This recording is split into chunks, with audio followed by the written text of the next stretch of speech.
இணையதளத்தின் மூலமாக ஆங்கிலம் படிக்கின்ற என் அருமையான நண்பர்களே, என் அருமையான தம்பிமார்களே, தங்கைமார்களே, உங்கள் அனைவருக்கும் மீண்டும் வணக்கம். இப்போ நம்ம ஈஸி இங்கிலீஷ் 10வது பாடத்திற்கு வந்திருக்கிறோம். லெசன் 10, அதாவது எதிர்கால பி குடும்பம்.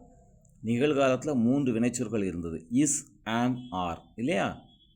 அப்புறம் அதை பின்னாடி போட்டால் வாக்கியம், முன்னாடி போட்டால் கேள்வின்னு சொன்னோம். மாற்றி போட்டு கேள்விகள்.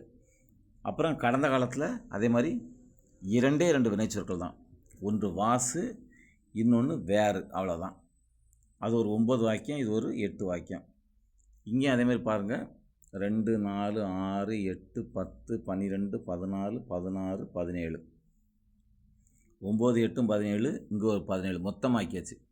இங்கே என்ன ஒரு பியூட்டினா, எதிர்கால பி குடும்பத்தில் 2 வினைச்சொற்கள் தான். அதாவது கடந்த காலத்தில் எப்படி வாசு வேறோ அது மாதிரி எங்கள் 2 வினைச்சொற்கள், ஒன்று ஷேல் பி அல்லது வில் பி. சரியாக பார்த்துக்கோங்க.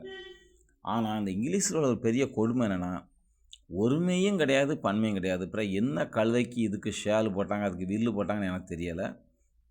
பட்டு அது அப்படி தான். அது ஏன் அப்படின்னா அது அப்படி தான். இதுக்கு நீங்கள் என்ன கேள்வி கேட்டாலும், அது ஏன் ஐக்கு ஷேல் போட்டிருக்கீங்க, ஹீக்கு வில் போட்டிருக்கீங்க அப்படின்னா, தம்பி அது அப்படி தான் நான் சொல்லுவேன். சரியா? சரி, பரவாயில்ல, படித்து தொலைவோம், என்ன செய்ய, இங்கிலீஷ் இப்படி தான் இருக்குது. அதனால தான் இங்கிலீஷ் செம்மொழி கிடையாது. இங்கிலீஷ் மண்ணு மொழி. தமிழ் தான் செம்மொழி. தமிழுக்கு எல்லாத்துக்கும் தனித்தனி வார்த்தை.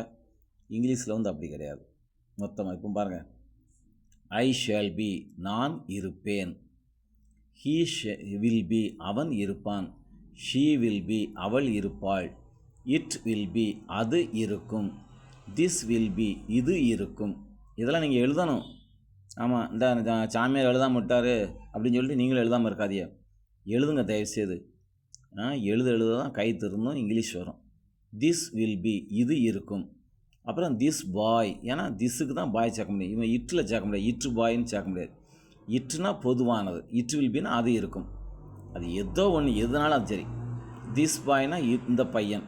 அதுமாதிரி தேட்னா அது இருக்கும். That bye, that book, that pencil, that tree அப்படின்னா அந்த பையன், அந்த புஸ்தகம், அந்த பேனா, அந்த கட்டில், அந்த தலைவாணின்னு சொல்லி அந்த, அல்லது திஸ்னா இந்தன்னு சொல்லி எக்ஸ்ட்ரா ஒரு வார்த்தை சேர்க்குற மாதிரி வரும். ஸோ தேட்னா அது இருக்கும், தேட் பாய்னா அந்த பையன் இருப்பான். அப்புறம் ஏ ட்ரீ வில் பி, அந்த ஒரு மரம் இருக்கும். இப்போ இந்த ஏ ட்ரீ எதுக்காக நான் போட்டிருக்கேன்னா உங்களுக்கு எடுத்துக்காட்டுக்காக. நீங்கள் இதில் எதுனாலும் சேர்க்கலாம். மை டேடி வில் பி, என்னுடைய அப்பா இருப்பார். எங்கே இருப்பார்?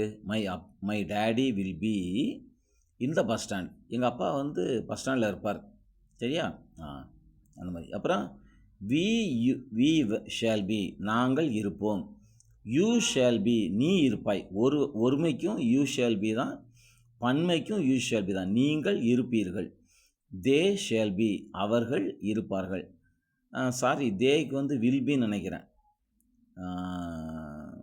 ஐக்கும் வி, நாங்கள், நீங்களுக்கு தான் வில் பி. மற்ற எல்லாம் அதுக்கு ஐ ஷேல் பி, வி யூ மட்டும்தான் ஷேல் பி. தே தீஸோட மாறிடும். அது அவைகள், அவர்கள், அந்த அங்கே இருக்காங்க இல்லையா, தூரத்தில் இருக்கவங்களாம் என்ன மரியாதை அப்படிங்கிற மாதிரி தே மாறிடும். நான் இப்போ தே இந்த மாற்றி விட்டுறேன். தயவுசெய்து வெயிட் பண்ணுங்கள் ப்ளீஸ். தேயை கட் பண்ணிட்டேன் பார்த்துக்கோங்க. தே ஷேல் பி கிடையாது, தே வில் பி. அப்புறம் தீஸ் வில் பி, இவைகள் இருக்கும். தோஸ் வில் பி, அவைகள் இருக்கும். அப்புறம் அந்த தீஸ் பக்கத்தில் நம்ம ஒரு வார்த்தை சேர்ப்போம் இல்லையா, தீஸ் பாய்ஸ், இந்த பையன்கள் இருப்பார்கள். தோஸ் பாய்ஸ் வில் பி, அந்த பையன்கள் இருப்பார்கள். தீஸ் புக்ஸ் வில் பி, இந்த புத்தகங்கள் இருக்கும். தோஸ் கேர்ள்ஸ் வில் பி, அந்த பிள்ளைகள் இருப்பார்கள் அப்படின்னு சொல்லி நீங்கள் என்ன செஞ்சிடலாம், சூப்பராக சொந்தமாக எழுதிடலாம். இவ்வளோதான், முடிஞ்சது. எதிர்கால பி குடும்பத்துக்கு வந்தாச்சு.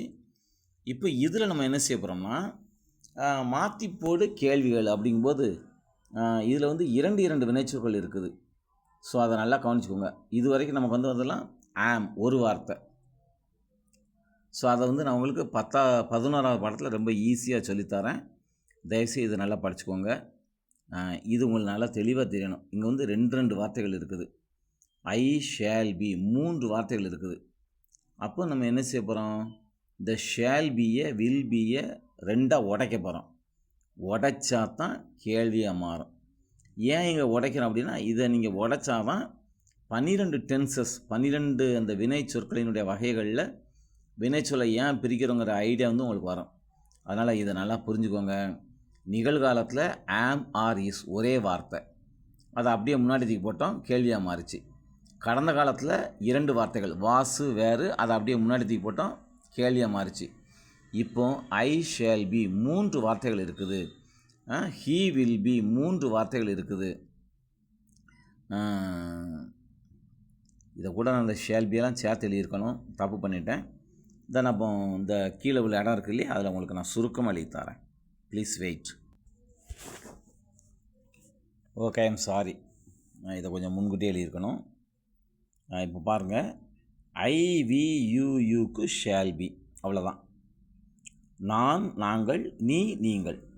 அதாவது இதில் வந்து முக்கியமான ஆட்கள். நான் முக்கியம், நாங்கள் முக்கியம், நீ முக்கியம், நீங்கள் முக்கியம், தே அவர்கள், அவங்க அடக்கம், அங்கே அடக்கம்.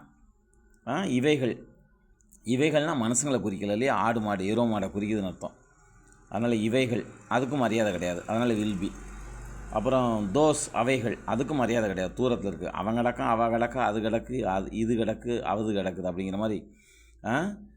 தன்மை முன்னிலை, அதாவது நான், நீ, நீங்கள், இந்த தன்மையும் முன்னிலையும் ஷேல் பி.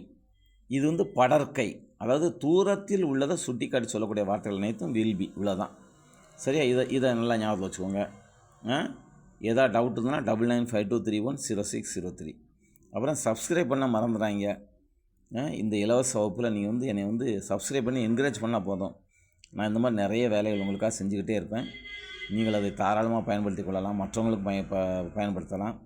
நீங்கள் நான் அந்த சொல்லிக் கொடுக்குற இங்கிலீஷ் கிளாஸை நல்லா படிச்சிட்டிங்கன்னா நீங்கள் வந்து அழகாக என்ன செய்யலாம், டியூஷன் கிளாஸ் எடுத்து என்னால் இங்கிலீஷ் சொல்லித்தர முடியும்னு சொல்லி நீங்கள் இதே கிளாஸ் நடத்தி மாதம் நீங்கள் வந்து ஒரு குறைந்தபட்சம் ஒரு 300 ரூபா ஃபீஸ் போட்டீங்கன்னா ஒரு 10 பேர் படித்தாங்கன்னா உங்களுக்கு ஒரு 3000 ரூபா வருமானம் கிடைக்கும். எனவே நல்லா படிங்க. நீங்கள் படிக்கிறதுக்கும் நீங்கள் வாத்தியார் ஆகிறதுக்கும் நான் ஹெல்ப் பண்ணுறேன். உங்களுக்கு இங்கிலீஷ் மிகவும் எளிதாக சொல்லித்தரேன். தயவுசெய்து படிங்க. நன்றி.